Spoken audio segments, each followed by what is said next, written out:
자, 안녕하십니까. 체스터턴 오소독시 정통 오늘 몇 강이죠? 상당히 갔죠? 37번째 시간입니다. 한 번에 30분 정도 했습니다. 그럼 두 번 하면 1시간 꽉 채워서 1시간씩 좀 넘죠?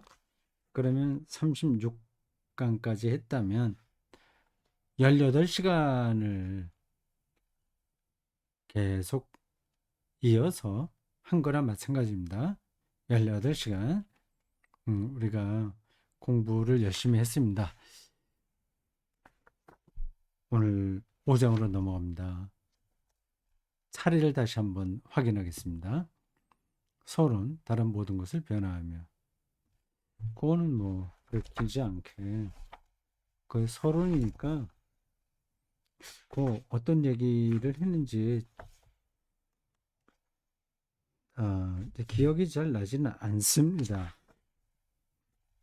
음, 이렇게 쭉 들여다보면 예, 음, 여기요 앞부분에 나오는데 제목만 봐갖고는 어떤 얘기를 하려고 하는지 몰라요. 다른 모든 것을 변화하며 변화하는 것은 그리스도교인데 왜 다른 모든 것이라고 했을까요? 그 내용이 나올 텐데 지금 제가 기억이 나지 않습니다. 다시 한번 나중에 확인을 해봐야 되겠습니다. 2장 미치광이라고 되어 있습니다. 그 재밌는 표현이에요. 저건 그때도 제가 여러 번 강조했습니다만 우리가 일반적으로 생각하는 미치광이는 아니고요.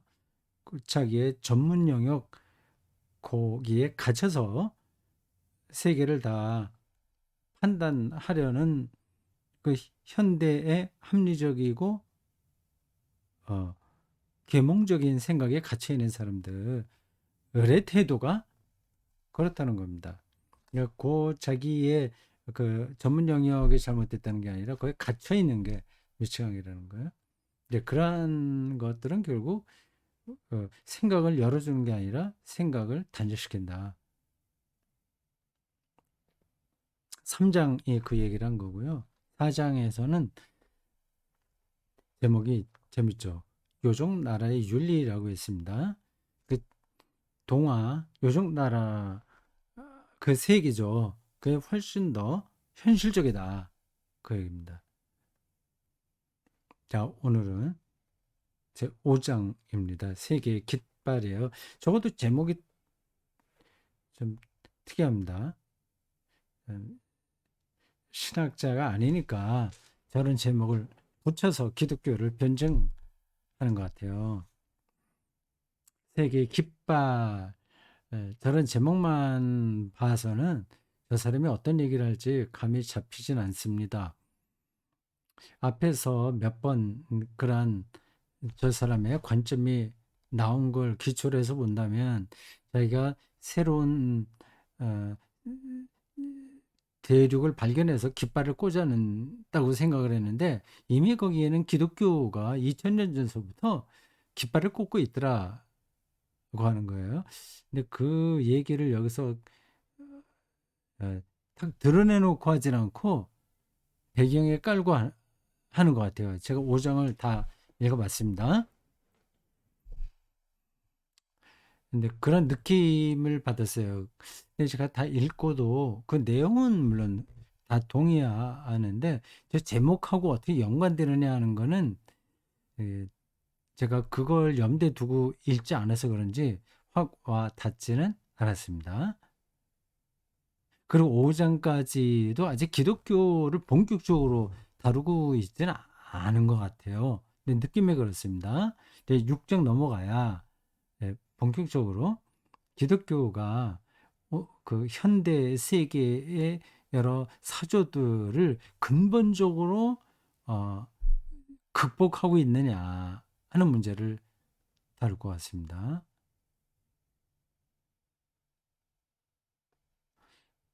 저 체스턴이 처음부터 끝까지 그 견지하고 있는 바는 이와 같습니다. 세계의 여러 사조들, 그 현대 사상들이 기독교를 넘어서고 기독교의 한계들을 뚫어보고 굉장히 성숙한 자세로 삶을 이해하는 것 같지만 사실은 근본이 취약하다고 하는 겁니다. 체스터턴이 어렸을 때서부터 얻게 된 우리가 앞장 4장에서 여러 번 저 사람의 말을 들어서 확인했다시피 그 유모에게서 들은 이야기, 그러니까 동화 이런 세계에서 이 형성되었던 그 세계관, 뭐 철학, 음, 이런 것들이 자기가 나중에 이제 성년이 돼서 공부했던 그 현대 사상에 비해서 월등하더라 하는 겁니다. 그래서 그 요정 나라의 윤리를 현대 사상에서 찾아보려고 했으나 헛수고였다. 근데 결국 기독교에서 발견했다는 얘기입니다. 오늘부터 이제 5장 얘기하겠습니다. 빨리 6장으로 넘어가고 싶긴 해요, 사실은.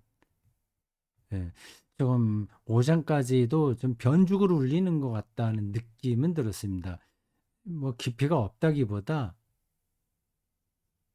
예, 계속 암시하고 있는 기독교가 근본적으로 어떻게 그 현대 사상을 넘어서고 있느냐, 아예 처음부터 넘어서고 있느냐 하는 것을 저 사람이 강조하고 있거든요. 그 부분적으로는 나오긴 하는데 기독교의 어떤 부분이 그렇다. 그 5장 그 결론 부분까지 가서 본다면 그 그냥 낙관주의나 비관주의 현대 사상에 늘 그런 게 깔려 있잖아요. 그런 게 아니에요. 그러니까 비관주의적인 낙관주의, 이게 기독교에는 그게 같이 들어있다는 겁니다.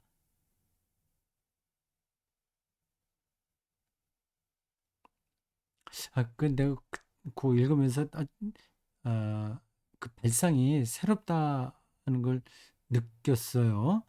뭐 완전히 새로운 건 아닙니다. 이미 신학의 대가들이 붙들었던 문제들을 신학적인 어프로치가 아니라 문학적인 어프로치를 하고 있을 뿐이에요.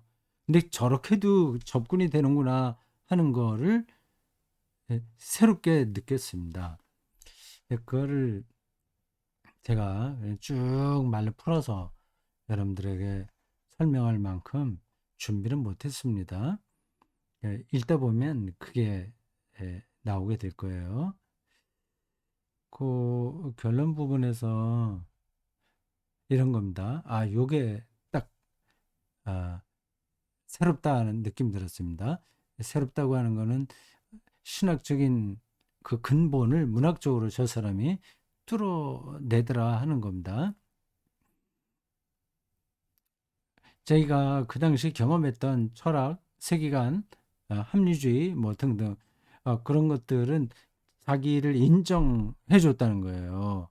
자기를 긍정하게 해서 그 맞는 것보다 생각했는데 그렇게 해서 만족이 없었어요. 근데 기독교는 죄 삐뚤어졌다. 인간이 그 죄론이죠. 그, 죄 거의 유전되다시피 하는 그 죄를 기독교가 얘기하잖아요. 창세기서부터 앞부분서부터 죄가 나오고 쭉 그 깔려 있습니다. 그런 시각으로 보니까 자기가 편안해졌다는 겁니다. 이제야 내가 그 현대 사상에서 얻지 못했던 일종의 낙관주의죠. 값싼 낙관주의. 현대도 뭐 집권도 100년 후에 집권도 마찬가지예요. 그걸로 얻지 못했던 안식, 평화, 자유 이런 것들을 기독교가 너 잘못됐어. 이 죄죠. 그걸 하는 얘기를 듣고 얻었다는 겁니다. 근데 제목이 세기 깃발이라고 붙어서 약간 와닿지 않았었는데 그가 하는 이야기는 요 5장에서 상당히 설득력이 있었습니다. 그리고 신학자가 붙들었던 그 세계를 저렇게 좀 문학적이라고 하나? 첼스터턴의 글쓰기가 뭐 문학적이지 않은 건 하나도 없죠. 신학도 사실은 문학이라고 할 수 있어요. 근데 신학적으로 접근하지 않습니다. 신학적으로 접근하려면 교리사적인 이야기를 해야 되거든요. 그 죄 문제 이런 것도 뭐 초기 교부들부터 쭉 중세기를 거쳐 종교개혁자들 현대까지 어떻게 논쟁이 이어졌냐 하는 문제들을 쭉 검토해야 되고 그리고 그것의 성서적 근거들을 제시해야 됩니다. 근데 체스터트는 그런 건 안 해요. 그냥 아주 그냥 정말 자기 속에 녹아 있는 것을 그냥 자연스럽게 신학을 전공하지 않은 사람처럼 쓰고 있습니다. 자, 5장으로 가보겠습니다. 책 몇 쪽이죠? 154쪽입니다. 보여드릴게요. 154쪽. 세계의 깃발입니다. 세 가지 같다. 세 개가 아니라 세 개. 온 세계의 깃발. 제가 안경을 돋보기 안경을 좀 찾아야 되겠네요. 교회 갈 때 수요일이라서 갈 때 돋보기 안경을 하나 따로 가져갑니다. 가까이 있는 책을 읽을 때는 다초점 안경보다 돋보기 한 가지에 초점이 있는 돋보기가 훨씬 낫거든요. 그럼 여기서도 그렇습니다. 집에서는 뭐 다초점 쓰지 않아요. 약간 도수가 약한 거하고 강한 거 쓰는데 화면 볼 때는 약간 약한 걸 하고 책을 볼 때는 이렇게 강한 걸로 합니다. 지금 쓰고 있는 건 좀 약한 거예요. 책을 잠깐 보려고 강한 걸로 바꾸는 겁니다. 세 개 깃발돼 있고 거기 이 제목 바로 밑에 이런 경구가 들어 있습니다. 이 세계를 계산할 수 있는 사람은 누구인가? 아무런 이유 없이 그곳을 사랑하는 사람이다. 자, 요 차례는 들어가겠습니다. 차례는 빠지고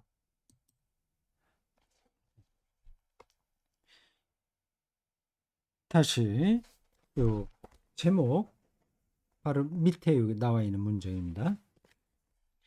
세계를 개선할 수 있는 사람 누군가 아무런 이유 없이 그곳을 사랑하는 사람이다. 요 문장을 앞에서 상당히 길게 설명하고 있습니다. 그러니까 어떤 낙관주의하고 비관주의를 새롭게 해석하면서 저런 바로 지금 읽어드린 그 문장을 설명하고 있어요. 근데 이게 기독교를 변증하는데 무슨 소용이 있나 하는 생각이 처음엔 들었습니다. 세계 깃발이라고 하는 제목으로 글을 쓰면서 왜 이렇게 직접 그 주제로 치고 들어가지 않고 다른 얘기가 너무 많네 그런 생각을 했어요. 근데 이 사람의 생각은 굉장히 미로를 다니는 것이 이렇게 막 흘러갑니다. 그래서 전혀 상관없는 이야기를 하는 것 같은데 이 사람의 머릿속에서는 그게 주파수가 다 맞춰 있는 거죠.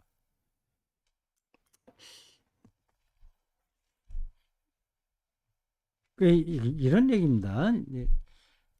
아, 영국을 새롭게 할 수 있는 사람은, 여기 뭐 고친다고 표현되어 있죠. 개선할 수 있는 사람은 영국에 뭐가 좋기 때문에 또 역사가 있기 때문에 내가 좋아한다. 그런 사람이 아니라 나는 영국 사람이기 때문에, 예, 그렇다면 좋아해야 된다는 겁니다. 어떤 조건 때문에 사랑하면 그렇지 않을 수 있다고 하는 거죠. 이걸 앞에서 굉장히 길게 설명해요. 그냥 낙관주의하고 비관주의를 설명하려고 하다 보니 그렇게 된 것 같습니다. 음, 그럼 그냥 넘어갔으면 좋겠어요. 158쪽부터 그 제 5장의 그 서론 부분, 그건 그냥 넘어가고, 네, 첫 번째 소제목, 낙관주의와 비관주의 나오는 요 대목부터 보겠습니다. 이 낙관주의와 비관주의를 끌어들여서 기독교를 변증하려고 하냐 하는 질문이 가능합니다. 체스터턴이 살고 있던 시대에 그 사조가 한쪽으로 낙관주의에 떨어지든지 비관주의에 떨어지든지 했기 때문입니다. 그들도 다 세계를 그런 방식으로 해석하면서 뭔가를 얘기하잖아요. 그리고 기독교의 한계를 계속 그들이 짚은 거 아니겠어요? 반대로 얘기하는 거죠. 뭐 낙관주의자는 기독교가 너무 침울해. 그리고 또 비관주의자는 저건 기독교는 너무 낙관적이야. 그좀 근거가 없는 낙관주의야. 뭐 그렇게 얘기를 할 겁니다. 그러니까 그 낙관주의와 비관주의, 예, 그 실체를 잘 들여다보면 말이 안 된다는 거죠. 말이 안 된다기보다 턱없이 이제 좀 부족한 생각이라는 겁니다. 음. 뒤에 가면서 좀 더 그게 명료하게 나오는데 핵심은 이거예요. 아까 죄의 문제도 얘기했지만 뭐그 낙관주의, 비관주의와 죄, 인간의 죄 문제 똑같이 연관해서 생각할 수 있습니다. 그건 그렇고 그, 그 낙관주의나 비관주의는 다 이 세상에 있는 것들을 생물학이나 뭐 물리학 그런 데서 그 근거들을 찾는데 그 근거가 되지 못한다. 예, 기독교는 초월하는 존재, 이 세계를 초월하는 존재, 하나님이죠. 그분을 인정하고 하고 있다. 그럴 때만 세계를 새롭게 할 아, 이유가 있다. 지금 그 정확하게 제가 그거를 체스터턴이 말한 거를 그냥 말로 제가 기억해서 말씀드릴 수는 없네요. 읽다 보면 어느 부분에 나올 겁니다. 그 기독교의 초월신앙 이게 답이라고 하는 겁니다. 네, 그 그냥 결론만 얘기하면요. 근데 거기까지 도달하게 되는 과정을 좀 더 따라가 봐야 되겠습니다. 낙관주의와 비관주의를 이제 이미 요 소단락 미래 앞에서도 얘기했지만 요 소제목을 정해놓고 더 많이 이야기합니다.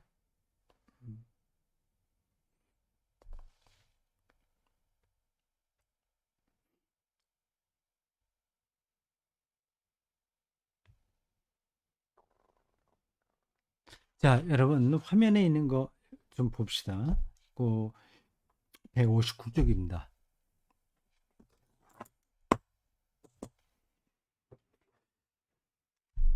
도덕이란 것은 한 사람이 다른 사람에게 네가 나를 치지 않으면 나도 너를 치지 않겠다라고 말하는 것으로 시작되지 않았다. 우린 보통 그렇게 알잖아요.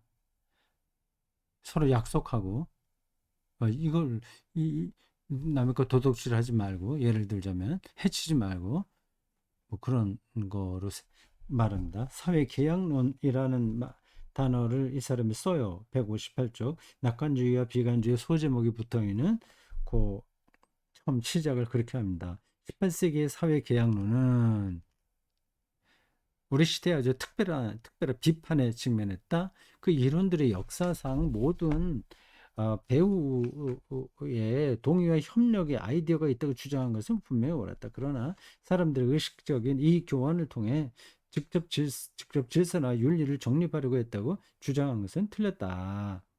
네, 사회 계약이 서로 이 교환을 통해 뭐 질서, 윤리 정립하려고 했었다는 것 분석은 잘못됐다는 겁니다.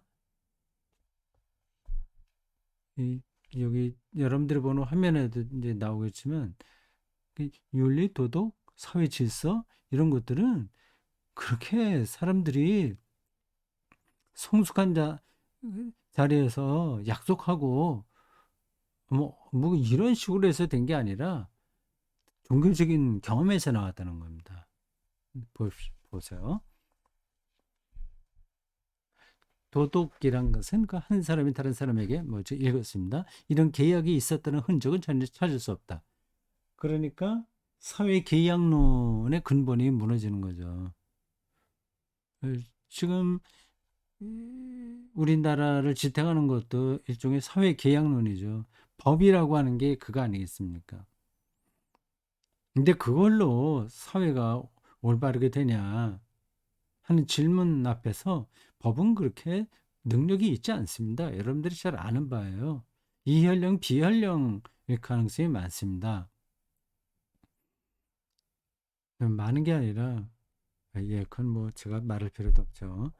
예, 법 만능주의, 법 실증주의, 예, 이건 인간의 삶을 인간이 사회 공동체를 기계로 만드는 거죠. 그 표현이 정확한지 모르겠습니다. 이런 계약이 있었다는 흔적은 전혀 찾을 수 없다. 하지만 두 사람이 우리가 이 거룩한 곳에서 서로 치고받아서 안 된다라고 말했다는 흔적은 분명히 존재한다. 이 거룩한 곳을 의식한 거죠. 그들은 그들의 종교를 지킴으로써 도덕을 얻은 셈이었다. 예. 그, 그 당시 사람들이 이 종교를 무시했잖아요. 뭐 그런 경향은 지금 더 강해지고 있습니다만 체스터턴이 보기에는 이 윤리 도덕, 아, 이 질서 이런 것들은 음, 종교를 지킴으로써 얻을 수 있었다는 겁니다. 종교적인 차원이라는 거죠. 이해가 되죠. 그게 얼마나 그 문명사 이런 데서 확인해 볼 때 뭐 제가 그거를 말할 수 있을 만큼 아는 게 없어요. 그쪽으로. 그래서 어, 저 사람의 분석이 옳다 그러다 말하기는 힘든데 책상은 특별한 것 같습니다. 근데 과연 틀렸다고 들리진 않아요. 그들은 그들의 종교를 지킴으로써 도덕을 얻은 셈이었다. 그들은 용기를 함양하지 않았다. 신전을 위해 싸우다 보니 용기 있는 사람이 되었던 것이다. 종교가 더 본질적이라고 하는 겁니다. 그러니까 용기가 있어야지. 그래서 용기 내서 싸우자 이렇게 할수 그래 인간성을 그렇게 고조시킴으로써 어떤 일을 할 수 있다는 게 아니라는 겁니다. 오히려 그 거꾸로 된 거죠. 신전을 위해서 싸우다 보니 용기 있는 사람이 되었던 것이다. 물론 여기서 그래, 그래, 종교 때문에 전쟁도 일어나고, 그래, 종교가 책임이 많지. 그런 비판도 가능합니다. 그런 잘못이 있긴 있죠. 근데 그렇다고 해서 그 종교가 그렇게 잘못, 근본이 잘못됐다고 말하면 안 됩니다. 인간이 잘못됐기 때문에 종교가 그렇게 이용당한 거지, 아주 그 종교적으로 그 방향을 정확하게 잡고 간다면, 그래 잘못될 수는 없는 거죠. 그게 좀 미묘하긴 합니다.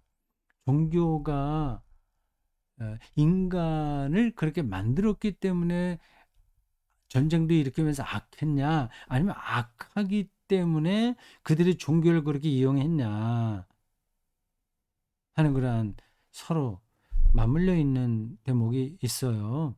근데 저는 어, 후자가 맞다고 생각합니다. 인간이 악하기 때문에 종교를 이용하는 거죠.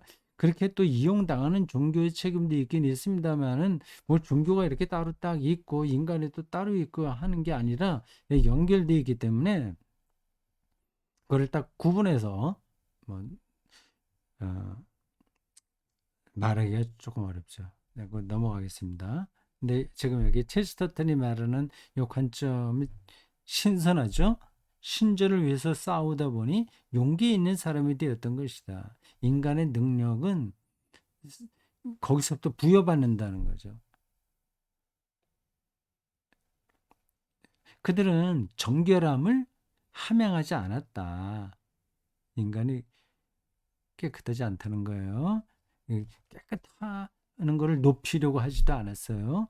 제단을 위해 스스로 정결케 하다 보니 깨끗하게 된 것이다.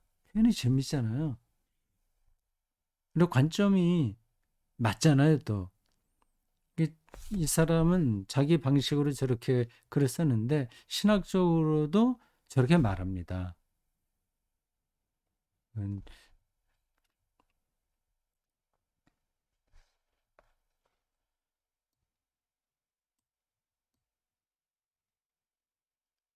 그 다음 이제 보십시오. 여기 나옵니다. 잉글랜드의 역사는, 미안합니다. 유대인의 역사는 잉글랜드 사람에게 알려진 유일한 초기 문서므로, 지금 무슨 말이죠? 그 전에는 문서가 없었다는 건가요? 잉글랜드에? 유대인의 역사는 그 성경에 있는 거잖아요. 이런 사실은 그 문서에 근거해서도 충분히 입증될 수 있다. 이 사실은이라니요. 그건 신전 제단을 위해서 정결하다 보니까 깨끗하게 되었다는 겁니다. 이 차이를 아시겠죠? 조금 바로 위에 설명한 거예요. 그게 이해가 되죠? 그 내용이 인류의 공통 분모인 것으로 밝혀진 이른바 십계명은 순전히 군사적인 명령이었다.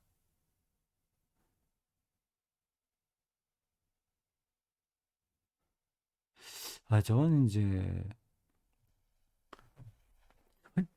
좀 이상하죠.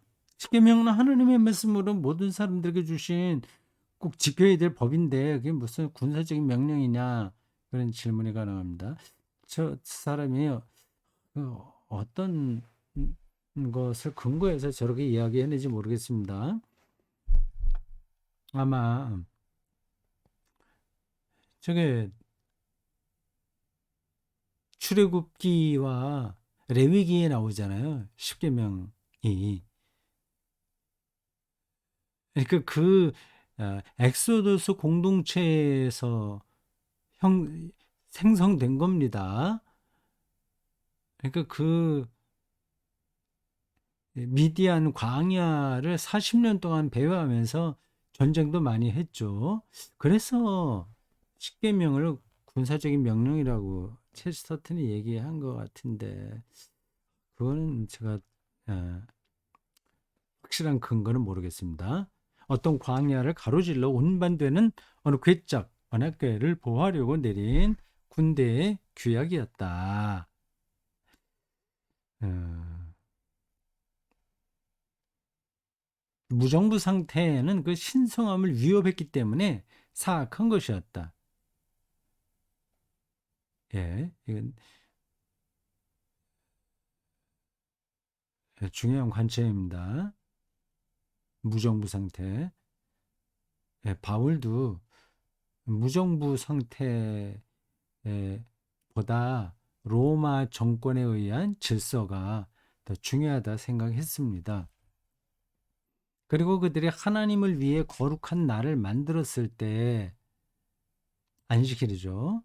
비로소 사람을 위한 공휴일을 만들었다는 것을 알게 되었다. 음,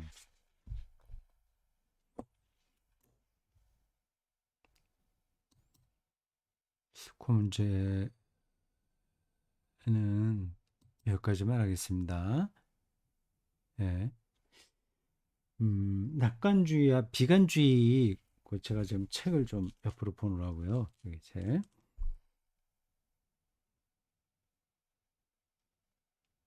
요 이야기를 다루면서 이 대목에서 체스터턴이 말하려는 핵심은 이제 그 뒤로 이제 낙관주의와 비관주의 그건 더 이야기 나오겠습니다만 그 윤리, 도덕, 비관과 낙관 이게 다 인간의 행동 이런 거 다 연관되는 거잖아요. 비관적으로 세상을 보는 사람하고 낙관적으로 보는 사람의 행동이 다를 거 아니겠습니까? 그러니까 도덕 이런 것들이 다 그 인간의 행동과 관계가 되는데 인간이 용감해야 돼. 그리고 착해야 돼. 거룩해야 돼. 그리고 쉬어야 돼. 뭐 이런 인간성을 그렇게 높이려는 생각이 없었다는 겁니다. 그거를 함양하려고 하는 게 아니라 우리는 어, 너와 내가 살기 위해서는 사회에 계약을 해서 잘못된 일을 하지 말아야 돼. 이렇게 해서 인간이 고상하게 어떤 윤리 도덕을 만들어 온 게 아니라는 거죠. 종교적인 차원에서만 용감해질 수 있고 거룩해질 수 있다고 하는 겁니다.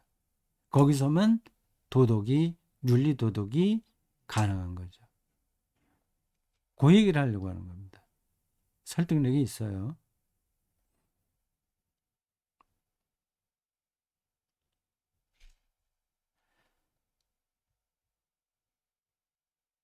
어, 시간이 가긴 했는데 여기서 착각은 하지 마세요. 그렇구나. 세상하고 상관없이 믿습니다 하면 교회 열심히 하고 기도 많이 하고 그 성경 많이 읽고 열광적인 그러한 신앙에 들어가기만 하면 우리가 도덕적인 인간이 된다. 가치 있는 삶을 살게 된다. 그 얘기가 아닙니다.